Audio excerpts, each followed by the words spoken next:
Sequels are tricky. For every Godfather 2, there seem to be many more Dragon Age 2s.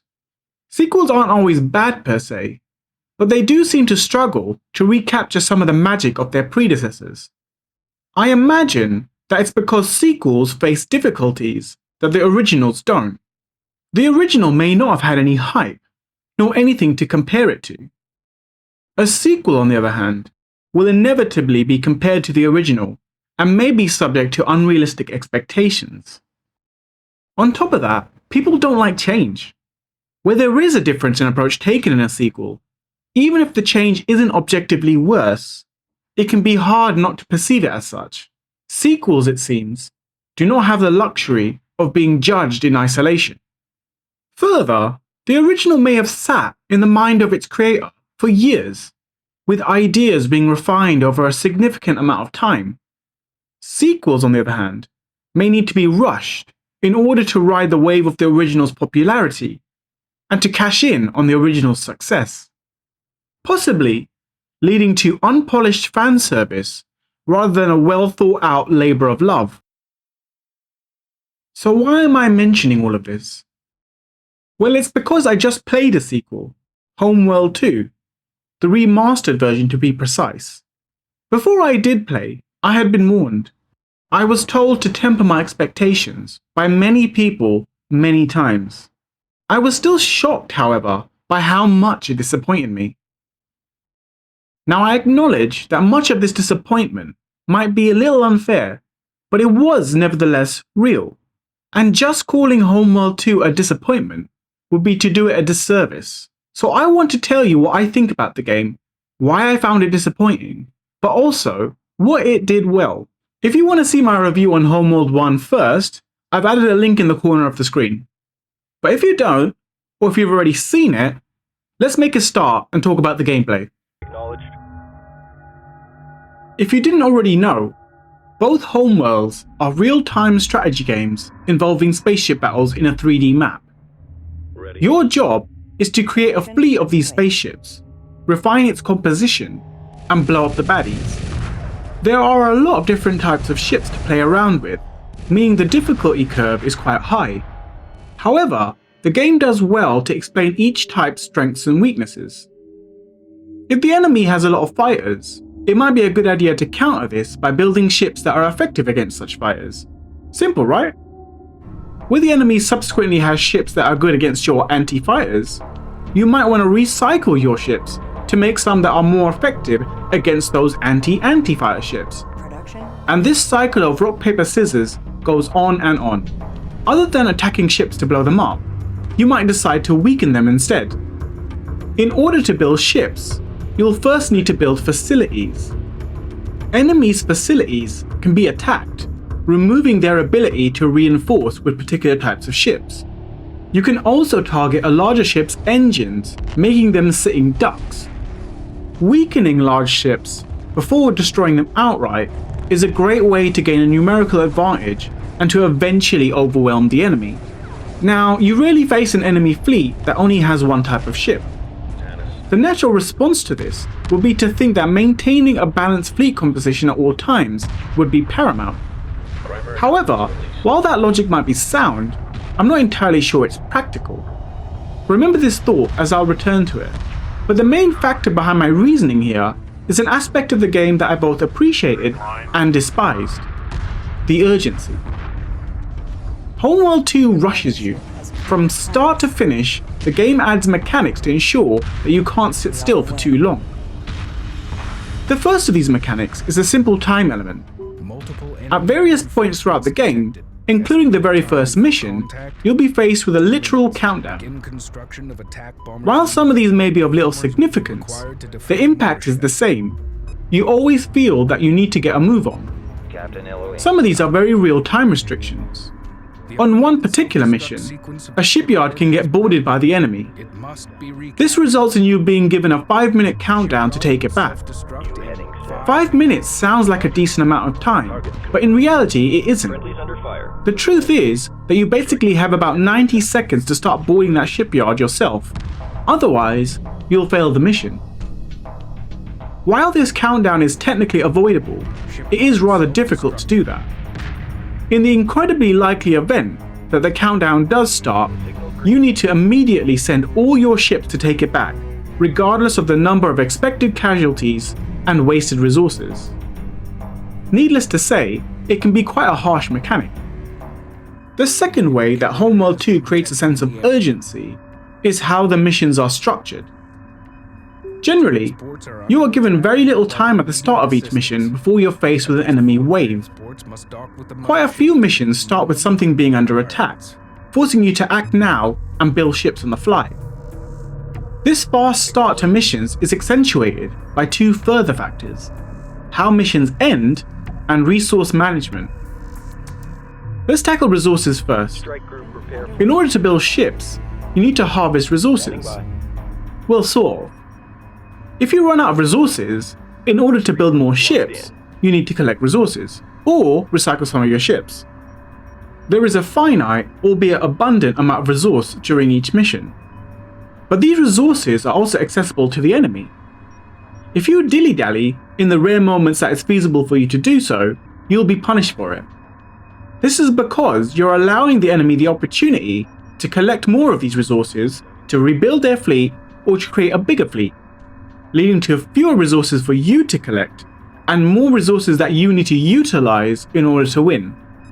That is, of course, unless you destroy the enemy's ability to collect the resources in the first place. Once you complete a mission, it ends abruptly. You automatically collect all remaining resources on the map and move on to the next mission.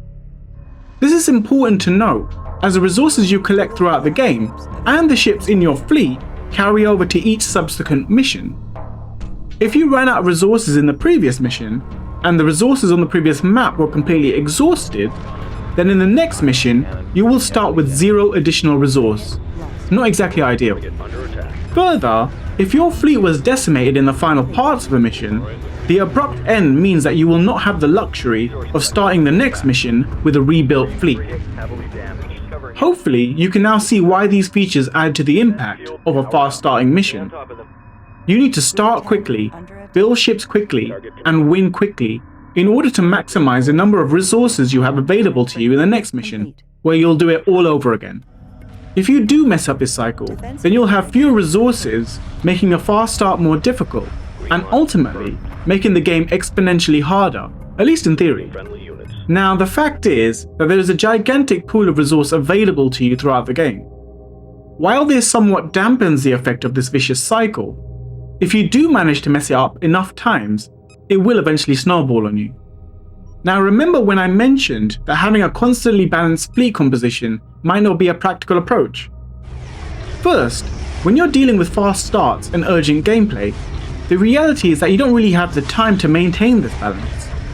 If you start a mission and your composition is not particularly well equipped to deal with the enemy, or has been whittled down in a previous mission, well, too bad. It's showtime. You need to attack now. And if you do manage to maintain a balanced fleet, you have to remember that the enemy's fleet may not be balanced, and it may be bigger than yours. This often forces you to skew your composition in order to directly combat the threat. Because of this, your balanced fleet may now have ships not suited for the mission. They'll basically be in the way and prevent you from reinforcing quicker if you've already reached the unit cap. You can recycle these ships, which is slow, and as I alluded to earlier, being slowed down in this game is likely to lead to a tougher time. So while a balanced composition might be a nice idea, I found that it was hard to achieve and proved to be ineffective. I found that a much more effective strategy was to have a big and constantly reinforced blob of a fleet. If you have unsuitable ships, don't recycle them, just send them to a noble death. In Homeworld 2, resources are cheap, but time is of the essence, meaning ships become expendable, but time comes at a premium. These sacrificed ships will at least distract the enemy or do some damage on their way out, and being destroyed in battle allows you to keep your blob big and will save you time compared to recycling them. Once they're out of the way, you can reinforce with more appropriate ships. It's tragic, but it works. Building on this, in the panic of urgent gameplay, it's also very easy for you to overcompensate in a particular aspect of your composition. If this does happen, then you might be unlucky in your next mission and need to kamikaze these ships in the manner I just described, followed by building new ships, and the cycle continues. Now, while this urgency might sound like a bad thing, I actually felt that this was one of Homeworld 2's strengths. It ties in nicely with the story and made the action feel more purposeful and compelling. It does make the game more challenging and unforgiving though, and with an already steep learning curve, I feel that they should have gradually increased the urgency rather than throw the kitchen sink at you. I wouldn't be surprised if many new players gave up early in the game because of the approach taken. Sticking with difficulty, I found the AI to be rather competent, which was a nice surprise. It was generally hard to kite ships, and the enemy tries its best to stick together. It felt like the enemy were always forcing me to be on the offensive after the start of a mission. The enemy could also be clever in targeting ships, and I remember being rather impressed when they rushed one of my carriers at the beginning of a mission. They ultimately failed, but I applaud them for their cunning. One aspect worth mentioning is how I felt the game created an illusion of even higher difficulty. Fighters and corvettes, the smaller types of ships, are grouped into squadrons of 3s and 5s. However, their units are represented individually on the map. I remember seeing huge swarms of enemy ships and thinking, there's no way I can defeat that, only for it to be a fairly easy encounter. I think seeing the sheer amount of enemy ships can make it seem that they are tougher to take out than they actually are, potentially leading the player to play more cautiously, and cautious gameplay in Homeworld 2 does in fact lead to harder gameplay, thus only confirming your false assumptions of difficulty. I'll return to these squadrons later in the video. So tying this difficulty together with the urgency created, I'm not entirely sure Homeworld 2 rewards tactical thinking, unless that tactic is attack now and build more ships now. Let me quickly show you my experience with this. Here's one example of where I played more cautiously. I did eventually win, but my fleet was completely wiped out. I started the next mission with about 4 grand in the bank and 3 frigates. I tried the mission again, although I did have the benefit of hindsight and now knew which ships to build. But more importantly, I just went gung-ho. I had a lot more success, and I started the next mission with about 33 grand in the bank, 3 battle cruisers, 6 destroyers, and 5 frigates. In Homeworld 2, fortune really does favour the brave. But it did have me thinking whether this is strategy or just a puzzle to solve, with only one way to win. There's one more difficulty feature that I want to discuss before moving on to the rest of the gameplay, and that's the scaling. Depending on how big or expensive your fleet is, the enemy's fleet is meant to scale to match that. In theory, this means that the game should roughly be the same difficulty irrespective of whether you performed poorly in the previous missions. But I never felt it was skewed that way. For me, having a bare bones fleet did not mean that you would face a meaningfully depleted enemy. Have a look at my previous example. Yes, there is an increase in the number of enemies when I had a decent fleet. But which do you think would be hardest to defeat? 3 frigates versus this, or 3 battle cruisers, 6 destroyers and 5 frigates against this? This is far from ideal scaling, and yet another way the game punishes you for using the wrong approach. Perhaps there really is only one way to play Homeworld 2. Let's move on to the other aspects of the gameplay. The variety of ships available for construction is pretty decent, but the longer I played, the fewer types I decided to build. For example, after the first few missions, I only ever constructed 1 type of fighter out of a possible 3, and I stopped constructing 3 out of the 5 possible types of frigate.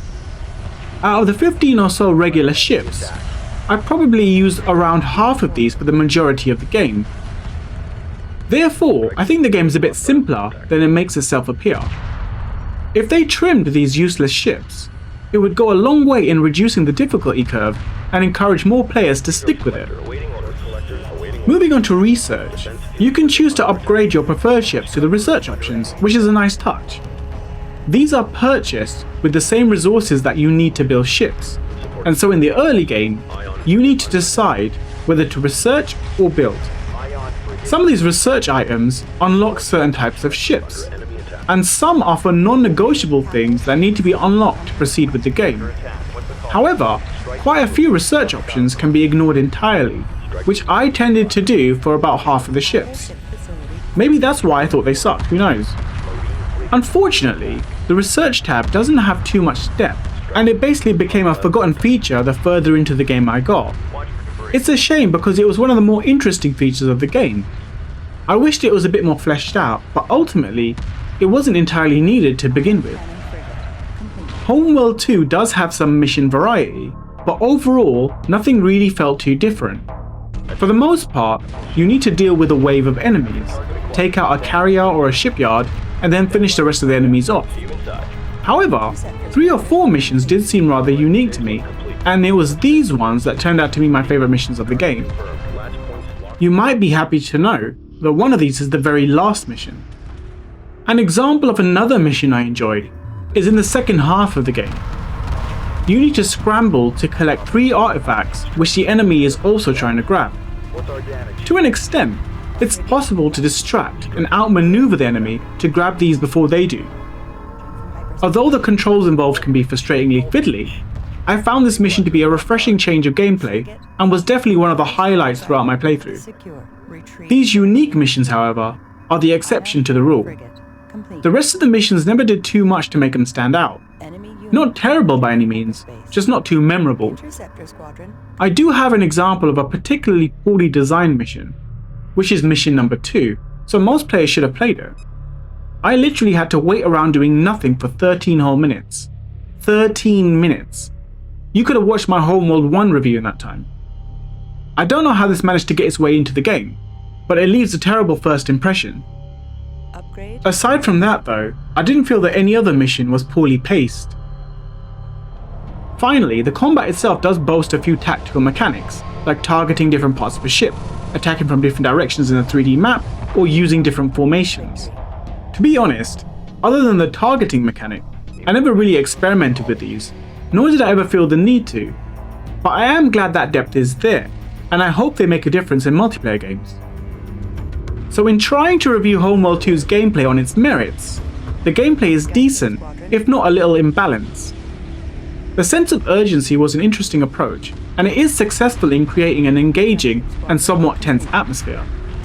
The missions can be fun, but they tended to be repetitive. All in all, a solid but flawed experience. Turning to compare this to Homeworld 1, I approve of a lot of the design changes they made.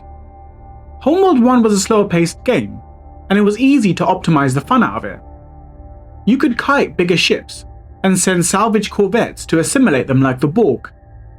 While giving you a level of satisfaction, this wasn't fun or fast-paced action. The urgency, uselessness of marine frigates, and the fact that resources are abundant in the second game rids you of the need or opportunity to act like this.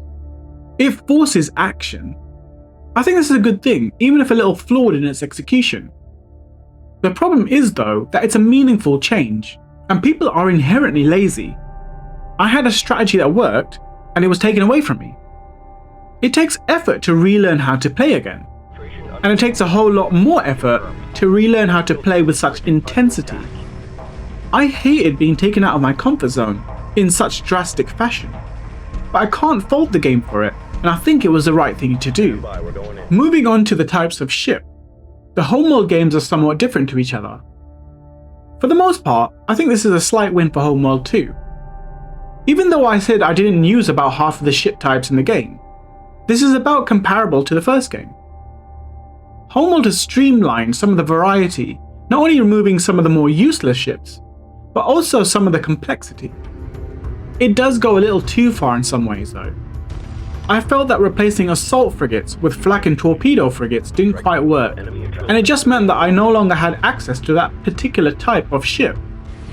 I also felt that replacing salvage corvettes with marine frigates was a pointless endeavour too, and it would have been simpler just not to be able to convert ships rather than nerf this approach. I do somewhat understand the reasoning behind merging support frigates and resource collectors. Provided you know what you're doing, you don't really need to collect resources at a certain point in the game. At that point, allowing these ships to act as healers stops them from becoming obsolete. The problem is that, just like me, a lot of players don't know what they're doing. In which case, you're now forced to choose between collecting resources to build more ships or healing the ones you already have. When it comes to larger ships, I actually significantly preferred Homeworld 2. The battlecruiser just looks awesome, and I felt they removed the missile destroyer with just cause. While some less useful ships still remain, I think Homeworld 2 was successful in its streamlining, and they did so in a way that it doesn't take too much effort to relearn the roles. This benefited both new and continuing players alike. One change that I didn't approve of was grouping fighters and corvettes into squadrons. In the first game, if you built a small ship, you got a small ship. That was replaced with getting a squadron of 3 or 5. I believe that this was done to reduce the amount of micromanaging required, but I don't really buy this reason. First, what it does is place more emphasis on docking to repair these squadrons. In the first game, if I had 5 bombers and I lost 4, I would need to rebuild 4 bombers. In the second game, I could dock that squadron and magically have 5 bombers again. In theory, this is a great change, saving you resources. However, given the nature of the gameplay in Homeworld 2, ships eventually become largely expendable. I mentioned earlier in the game that it's easier to play if you attack as a big blob. I don't think I ever docked a squad in the middle of a battle, so all this mechanic did was save me a handful of resources at the end of each wave. I don't feel that this mechanic saved me any micromanagement at all personally. Squadrons also mess with my eyes.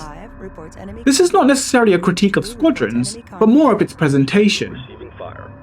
Units are still represented individually on the map, but within squadrons they're still tightly packed together. This means that I constantly felt like I was seeing double, and when multiple squadrons were packed together, it was more or less impossible for me to judge the strength of that entire fleet. You would think this is a small point, but I'm not sure it is. You see, the enemy's ships are not identical to yours. They have their own squadron sizes, which are typically bigger, and some of the ships are weaker than yours, but some are actually much stronger. So when I was struggling to judge the size of the enemy's fleet, the difference in ship stats also made it difficult to gauge its strength. This is a significant detriment. A way to combat this would have been to pause the game and to take a second to see what type of units the enemy was packing in. But this would be a tedious endeavour and much worse than any micromanagement thereby avoided. Again, this is not necessarily the fault of squadrons as an idea, but I feel that they should have been represented as individual units on the map, which I suppose would defeat the whole purpose of having squadrons in the first place. To me, they just didn't quite manage to pull squadrons off. It's a nice idea, but I do think Homeworld 1's simplicity was better. When it comes to mission design, I think this might be another small win for Homeworld 2. Although I did say Homeworld 2's missions were mostly run-of-the-mill, the same could be said of Homeworld 1. Very few of the missions in the first game really stood out to me, and it mostly created interest with story elements rather than by design. There were some unique features, such as blowing up meteors, but by and large, most of the missions just had the same basic gameplay. Homeworld 2 does have less of a leg to stand on when it comes to relying on its story, but its missions do have some direction. Its use of specific unit types being built into the mission, for example movers or marine frigates, did bring a little more novelty to the table. It's a slim victory for the second game, but a victory nonetheless. In concluding the gameplay section, and after my comparison to Homeworld 1, I think that although Homeworld 2's gameplay isn't perfect, it did improve upon the first game. And though there is some emotional inertia to stick with Homeworld 1, I have to admit that the devs have made some thoughtful improvements in design. But if the gameplay is better, why was I so extreme in the introduction about how I was disappointed in the game? Well, I think that will become apparent to you soon, as I'd like to move on to the next section of this video, where I'll be discussing the story.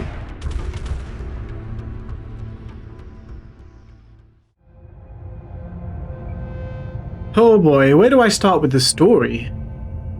Homeworld 2's story is not good. It's uninspired and at times nonsensical.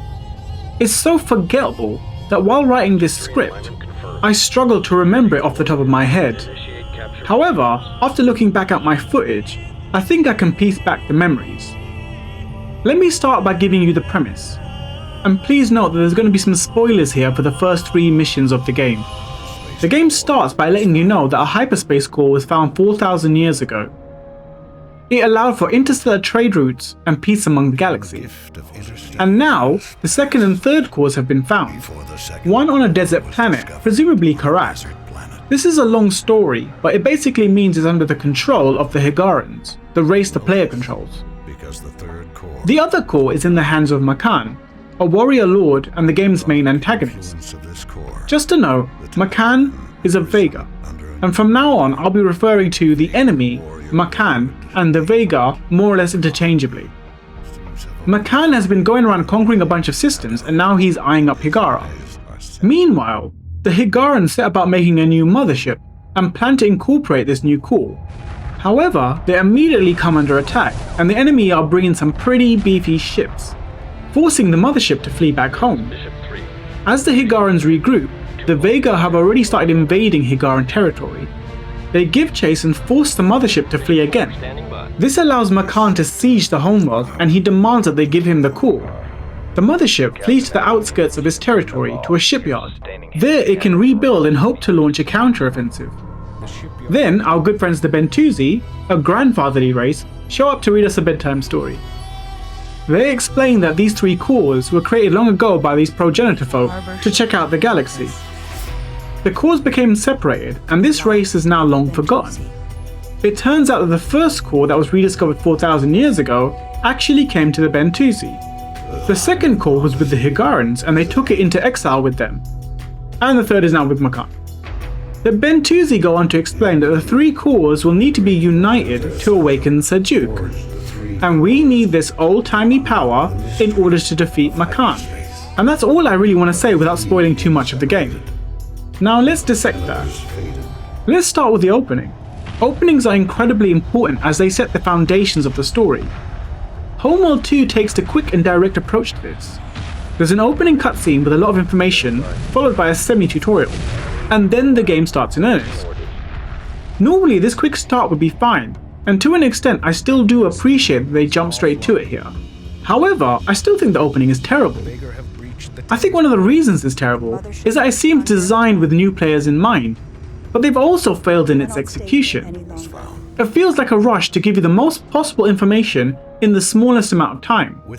Except, they missed the mark on what the minimum required information is.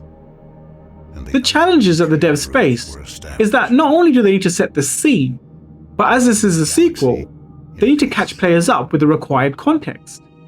They didn't need to rehash the entire story of Homeworld 1, but I did think that they needed to explain the basic timeline. What they ended up doing was sewing together seemingly disjointed sentences in order to rush this process. Now I don't want to be a pedant, but have a look at what is actually said. The second core was discovered on a desert planet.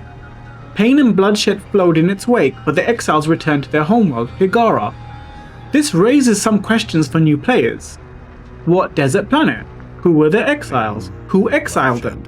Where were they exiled to? Why did the core lead to pain and bloodshed? I appreciate that new players are more likely to be forgiving or apathetic when it comes to these gaps, but I didn't see the need not to explain it in more detail. It wouldn't have taken that much longer or made the intro more boring. More importantly, however, it would have given them more reason to care. This rush is worse for continuing players as it becomes confusing. Did the Higarans have this core in the first game? Is this different to the hyperspace tech they already had? Or is it because of the core that they were able to acquire the hyperspace tech? So take your pick so far, apathy or confusion. I might be being overly critical here, but this rush compromises the foundation created in the opening scene to build a story upon. And this is only made worse by the fact that they are describing overlapping events. What they needed to say is that the Higarans were on that desert world, that they saw that stone, that they lost their planet, that they made that journey, that they took back their home, and boom, here we are 100 or so years later. That's all that was required, and it would have taken like 60 seconds. It would have given newer players some understanding of the experiences, fears, and motivations of the protagonists. In other words, provided them with something to relate to. After that, they could have mentioned when they found the core exactly. I'm still not entirely sure about when in the timeline this actually happened, and to me, that's evidence enough that this was a rushed approach and not implemented properly. They should have slowed things down in the beginning just a bit, and it would have gone a long way in providing clarity and direction. The introduction does a better job at setting the current scene, but because of the skimpy context, it's hard to tell if the game is just being lazy in telling you the rest of the story, or whether it's trying to create mystery. The intro says, "This is the story of the end time. We know this because the third core has been found." Do we know this? Who's we? How do we know this? It goes on to say, "Under the dark influence of this core, the Taidan have risen under a new leader." Hold up, are the cores evil? Why does it exude a dark influence? Honestly, what's so special about these cores? Now this in isolation is great, it creates curiosity and I wanted to find out more. But paired with not knowing about the galaxy, it's just a little too hazy of a scene. I think this is further highlighted by the description of the main antagonists. It immediately uses bleak imagery to let you know that they're the bad guys, but again, with no real context. I already mentioned the dark influence bit, but they go on to say that many systems have fallen under his shadow. Clearly evil, but we're left in the dark as to why. All of this leads to a hollow introduction to the story and characters, and it ends up being a poor base from which to build upon. As the game progresses, the story doesn't add too much depth. They explain the progression of the war fairly well, but given the amount of detail they go into here, it's not exactly a complicated topic. War is also a very universal concept, able to be adapted to a number of genres. And for the people who have decided to play a space game, I imagine that they're going to be more interested in the lore and history of the universe than military operations. In which case, much more emphasis needed to have been placed on the progenitors and the journey to find out more about them. Unfortunately, this part of the story remains shallow and cliched. When the Bentusi arrive to fill you in with some more background, they say, and I quote, "The time of prophecy is at hand," and "This is your destiny." What prophecy? What are you on about? Tell me more. This feels like really lazy writing. And if you're going to add this type of mystical talk, at least flesh it out a bit. Now perhaps I'm being unfair here. These types of story are commonplace, but within a sci-fi setting, I really don't like it. This isn't a fantasy game. Much of the universe feels grounded. I feel that these types of mystical elements are jarring within this context. I would have preferred the game to continue to be more like Star Trek, rather than shift to become more like Star Wars. I acknowledge that there's an element of personal preference here, but from a continuity perspective alone, I feel that this was an unnatural approach to take within this universe. A way that they could have fixed this is, again, to flesh it out. The Bentusi might say it as fact, but maybe they believe it because of X, Y, and Z. Without context, the player is somewhat forced to accept it as fact. Did the Higarans believe it? Did they ever have doubts? Small details like this would have gone a long way even with such a played out concept. Even if the prophecy was ultimately fulfilled, it would have allowed for some interpretation and would have satisfied both camps and added depth to the whole game. I mentioned earlier that you're told Makan is evil. Unfortunately, very little is expanded upon when dealing with Makan and his intentions throughout the game. I believe that he wants to take over the galaxy, but I'm not even sure about that. His intentions beyond wanting to find the core and being the chosen one are not expanded upon at all. Maybe he really is the chosen one. Maybe he supports the local arts. Is he a benevolent ruler? How did he get the core? Who knows? And by extension, we're forced to assume that the Higarans are the good guys. I mean, what do we really know about the Higarans? Are they the good guys really? I mean, they do seem to have something of an empire. Maybe they're genocidal maniacs. Who knows? The game provides so little background and is so quick to jump to these guys are good, these guys are bad, and destiny is on the side of the good that it skips over the bits in between. The bits that are actually interesting and make the universe come alive. And the story truly suffers because of it. It becomes a small war story set in a hollow and uninteresting galaxy that nobody cares about. With an empty core in its world building, any plot devices or emotional hooks that the devs try to incorporate to add weight to the story were always going to be fruitless. And finally, let's actually think about what the Bentusi actually say about the three cores. They need to be united, and accept it is the Higaran destiny to do so. Yet, they literally leave without giving them the core. Wouldn't that have been the sensible thing to do? Also, we need to unite the 3 cores in order to defeat Makan. But Makan has one of the cores. So we need to defeat Makan to take the core, and only then can we defeat Makan. What kind of cyclical reasoning is that? And these are not the only examples of unthought out writing, and it really damages the immersion.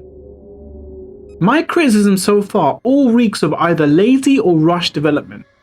Not only was the mystical approach taken, in my humble opinion, the incorrect one, it was also executed poorly, with gaps in its storytelling.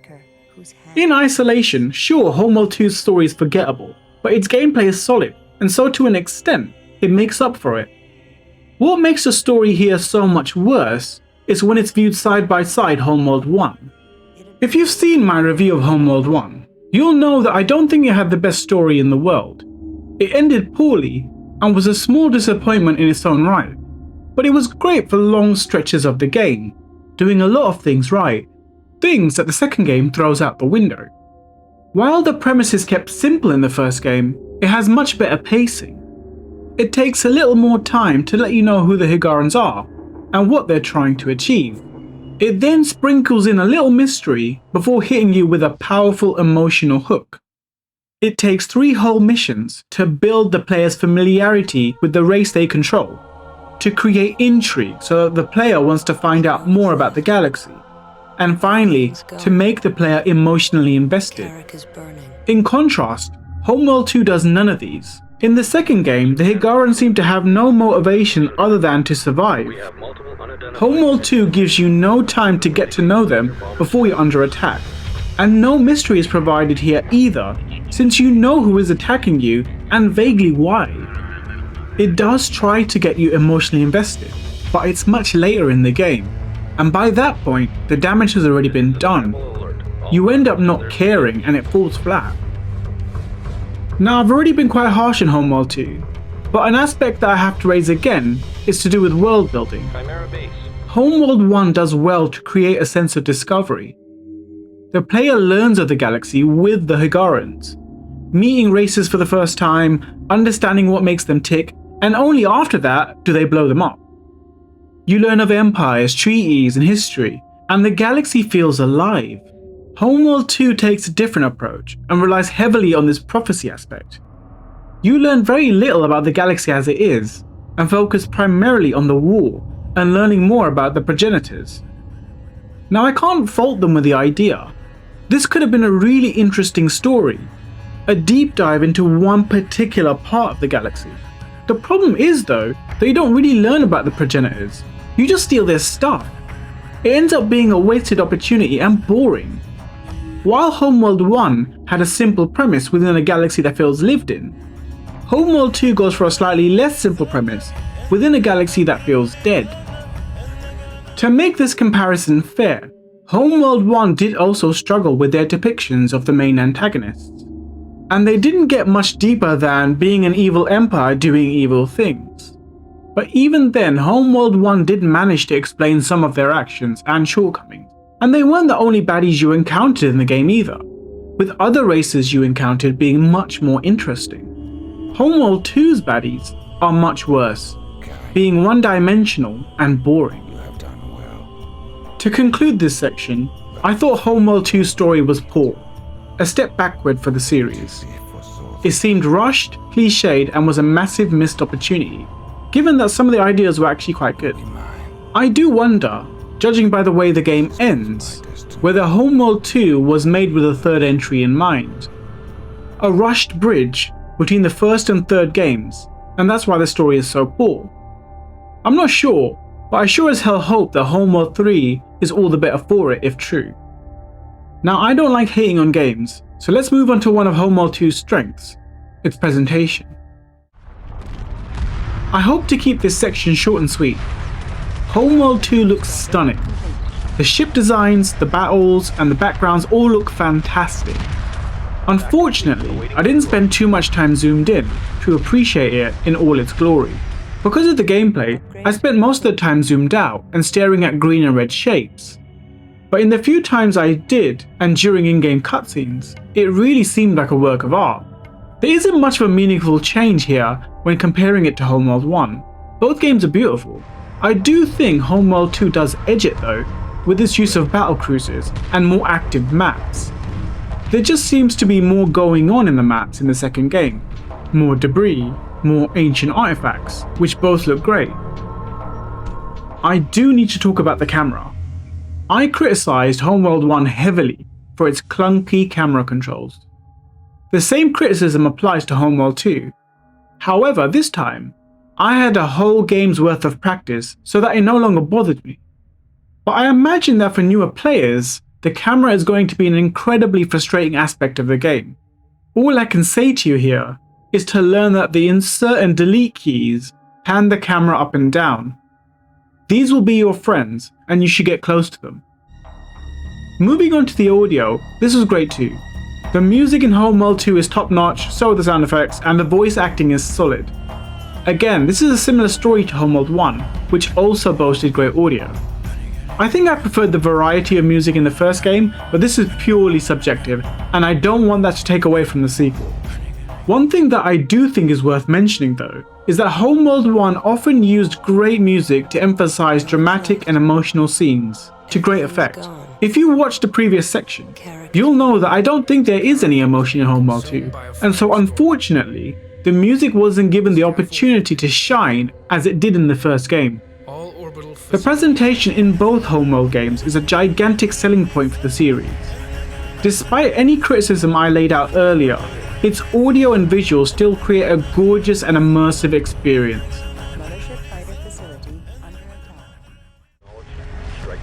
Okay, let's wrap this up.